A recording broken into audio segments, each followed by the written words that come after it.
புஷ்பவனேஸ்வரர் கோவில் சிவகங்கை மாவட்டத்தில் உள்ள திருப்புவனம் என்னும் ஊரில் வைகை ஆற்றின் தென்கரையில் அமைந்திருக்கிறது.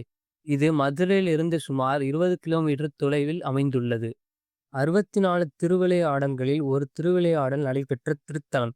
இக்கோவிலின் கதை என்னவென்றால், திருப்புவனத்தில் பொன்னையாள் என்ற பெண் ஒருவள் இருந்தாள். அவளுக்கு இறைவன் பூவனநாதர் மேல் மிகுந்த பக்தி கொண்டவள். அவளுக்கு பூவனநாதர் திருவுருவை பொன்னால் அமைத்து வழிபட வேண்டும் என்ற ஆசை இருந்தது. ஆனால் அதற்குரிய நிதி வசதி அவளிடம் இல்லை.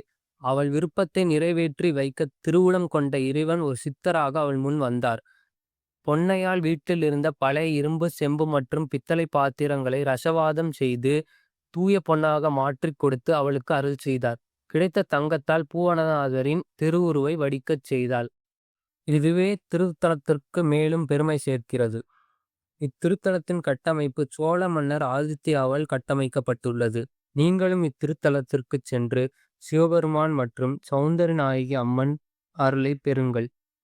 அடுத்த வீடியோவில் சந்திக்கலாம். நன்றி.